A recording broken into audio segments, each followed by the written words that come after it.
Tahun 2026. Selamat datang di masa depan. Kalian tahu apa yang menarik dari industri smartphone di tahun ini? Sama sekali tidak ada. Di era ini, kata inovasi itu cuma eufemisme, bahasa halusnya itu marketing. Untuk sekedar ganti casing atau nambahin angka 0 di lembar spesifikasi yang jujur aja nggak ada ngaruh sama sekali di kehidupan kalian. Gua udah meliputi peluncuran HP selama beberapa tahun belakangan ini. Dulu ada wow factor, sekarang adanya cuma meh factor. Tapi tunggu dulu, sebelum kalian tutup video ini dan lanjut scroll TikTok, dengerin gue. Ada bau ketakutan yang menyengat dari marka Samsung di Korea Selatan. Laporan investigasi yang gue pegang ini bukan brosur marketing saja. Kita anti brosur di sini yang nunjukin kalau Galaxy S26 bukan sekedar HP baru. Ini adalah respon panik dari Samsung. Panik karena chipset makin panas, panik karena baterai iPhone makin awet, dan panik karena mereka takut nggak relevan lagi. Jadi, di beberapa menit ke depan, kita akan membedah mayat Galaxy S26 ini sebelum CEO Samsung naik panggung di ajang Galaxy Unpacked. Kita pakai data, fisika, dan realitas. Nggak ada sugar coating. Kalau jelek, gue bilang jelek. Kalau bagus, gue bilang bagus. Kalau jenius, ya kita kasih tepuk tangan kecil. Mari kita mulai bedah forensik ini.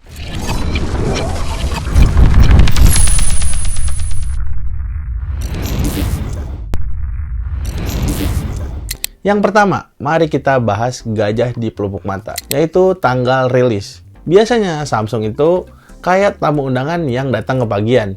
Januari, boom, HP baru. S24 di Januari, S25 di Januari, S26 25 Februari 2026. Hampir telat sebulan.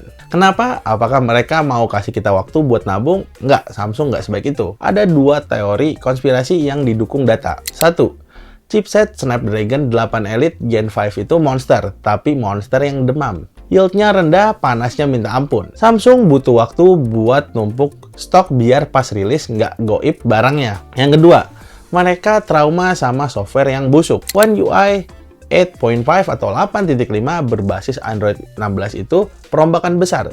Samsung nggak mau jadi kayak Google Pixel yang pas rilis bugnya lebih banyak daripada fiturnya. Dan buat kalian yang kemarin termakan rumor kalau Samsung bakal ganti nama Galaxy S26 Pro atau S26 Edge, maaf, mimpi kalian hangus. Dokumen internal Samsung Columbia udah bocor. Namanya tetap membosankan, yaitu S26 varian biasa atau vanilla, S26 Plus, dan S26 Ultra. S26 buat yang tangannya kecil, S26 Plus buat anak tengah yang selalu dilupakan. Ya, varian ini bisa dibilang kayak nanggung gitu. Ya, buat kalian yang mau kompensasi sesuatu dengan ukuran HP karena bodinya besar.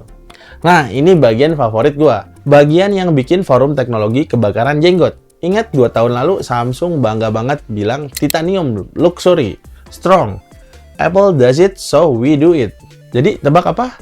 S26 Ultra bakal balik lagi pakai aluminium. Dari sini gue bisa dengar suara netizen. Gila lu Samsung, gue bayar 23 juta dapat bahan kaleng soda. Downgrade. Tahan dulu emosinya, mari kita belajar fisika sebentar. Titanium itu bisa dibilang keren, kuat, mewah. Tapi dia punya satu masalah total. Dia itu konduktor panas yang buruk. Kalau prosesor kalian panas, titanium bakal bilang simpan aja panasnya di dalam bro. Akibatnya HP kalian bakal jadi oven. Sementara itu, aluminium dia nggak seksi, seseksi titanium. Tapi dia adalah konduktor panas yang hebat. Rangka aluminium itu pada dasarnya adalah heatsink raksasa. Kenapa Samsung melakukan ini? Karena otak atau chipset dari S26 Ultra adalah Snapdragon 8 Elite Gen 5. Itu panasnya kayak aspal Jakarta di jam 12 siang yang bikin kaki kalian melepuh.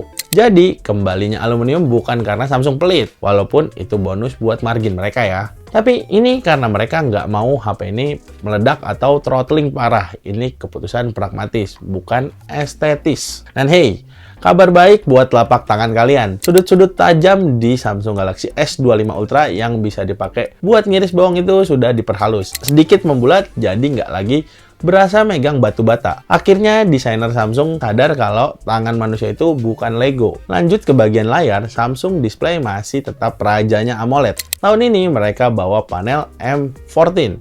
Singkatnya lebih irit dan lebih awet. Tapi fitur yang beneran baru yaitu namanya Privacy Display atau Flex Magic. Buat kalian para eksekutif yang sering buka dokumen rahasia di tempat umum, atau buat kalian yang sering buka waifu di keramaian, ini fitur penyelamat. Jauh lebih berguna daripada iPhone 17 Pro yang layarnya terlalu bagus sampai bisa dilihat satu gerbong kereta. Terus soal kecerahan, merek-merek Tiongkok sekarang teriak-teriak. Layar kami 5000 nits, 6000 nits, bisa buat manggang roti. Samsung mereka masih stay di 2600 sampai 3000 nits. Kalah enggak, itu namanya dewasa. Angka 5000 nits itu pada dasarnya cuma marketing aja. Padahal HP-nya cuma nyala di 1% selama 5 detik sebelum HP-nya pingsan kepanasan. Di bawah matahari Jakarta, 2600 nits itu udah lebih dari cukup. Sisanya cuma angka buat poster. Sekarang kita masuk ke jantung masalahnya, yaitu mesin. Samsung masih main lotre wilayah. Amerika, Cina, Korea bakal dapat Snapdragon 8 Elite Gen 5. Eropa dan kemungkinan besar kita di Indonesia, kemungkinan ya ini ya, karena HP-nya belum rilis, bakal dapat Exynos 2600 atau 2600. Jangan kabur dulu sebelum kalian demo di kolom komentar. Dengerin, bocoran benchmark bilang Exynos 2600 tahun ini mungkin nggak sampah. Fabrikasi dengan teknologi 2 nanometer yang baru ini, terus juga udah pakai GPU AMD yang lebih matang, janjinya sih gitu. Tapi ya, janji Exynos itu kayak janji politisi. Manis di awal, pahit di frame rate. Tapi pengguna Snapdragon jangan sombong dulu. Snapdragon 8 Elite Gen 5 emang ngebut. Ngalahin Apple A19 Pro di multicore. Tapi laporan awal bilang HP ini overheating parah sampai gagal ngecas. Makanya Samsung pasang solusi gila, yaitu Heat Pass Block atau HPB. Itu lempengan tembaga yang ditempel langsung di chipset solusi yang biasanya ada di PC, bukan di HP. Jadi intinya, Samsung Galaxy S26 Ultra itu mobil balap F1. Kenceng banget, tapi kalau sistem pendinginnya gagal, mesinnya bakal meledak. Soal kamera, resolusi masih 200 megapiksel. Ini bisa dibilang sama netizen yaitu stagnan, atau ya gitu-gitu aja. Salah, lihat aperture-nya. Bukaannya melebar dari 1.7 ke 1.4. Dalam bahasa fotografi, itu lompatan yang masif. Cahaya yang masuk hampir nambah 50%. Artinya, foto malam lebih terang dan noise-nya lebih dikit. Tantangannya, deep of field-nya tipis banget. Kalau kalian foto makanan, yang fokus cuma bawang goreng di atasnya. Piringnya ngeblur. Samsung harus punya algoritma fokus yang jenius kalau nggak mau diprotes sama food vlogger. Dan akhirnya, finally, lensa zoom 3 kali yang menjadikan itu di-upgrade dari 10 megapiksel ke 12 megapiksel atau mungkin 50 megapiksel kalau kita hoki. Nggak ada lagi foto potret yang burik kalau di zoom dikit. Baterainya 5000 mAh lagi.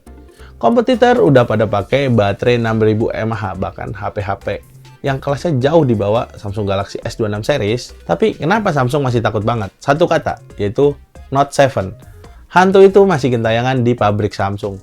Mereka nggak berani macam-macam sama kepadatan energi. Meski begitu, chargingnya naik dikit ke 60 watt. Memang nggak secepat Xiaomi yang 120 watt, tapi setidaknya lebih cepat dari yang kalian tahu lah. Dan satu hal kocak, soal wireless charging Qi2 yang ada magnetnya, kayak MagSafe. S26 Ultra nggak punya magnet di dalam bodinya. Kenapa? Karena magnet bisa ngerusak fungsi S Pen. Jadi, kalau mau fitur nempel-nempel magnet, kalian wajib beli casing khusus. Estimasi S26 Ultra varian dasar dengan RAM 12GB dan penyimpanan 256GB di Indonesia itu sekitar Rp22.999.000 atau bisa dibilang 23 juta kurang 1000. Saran gua, pre-order. Samsung Indonesia biasanya gila-gilaan pas PO. Free double storage. Bayarnya 256GB, dapatnya 512. Trade-in cashback sama Samsung Care Plus yang gratis. Kalau nggak PO, mendingan nunggu harga turun ya sekitar 3 bulan lagi lah. Jadi apa kesimpulannya? Galaxy S26 Ultra bukan revolusi. Kalau kalian cari desain baru yang bikin tetangga melongo, ini bukan HP-nya. Tapi ini adalah HP paling pragmatis yang pernah dibuat sama Samsung. Mereka korbankan gengsi titanium demi suhu yang adem. Mereka korbankan angka nits gila demi baterai yang awet. Mereka korbankan ketipisan demi kamera dengan bukaan 1.4 yang bisa melihat dalam gelap. Vonis gua, kalau kalian pakai S25 Ultra, skip. Bedanya tipis banget dan kalian bakal kangen rasa mewahnya kalau pakai bodi titanium. Kalau kalian pakai S23 Ultra atau lebih lama lagi, ya udah HP ini disikat aja. Lompatan performa Gen 2 sampai ke Gen 5 dari Snapdragon itu kuantum. S26 Ultra di tahun 2026 adalah Toyota Land Cruiser.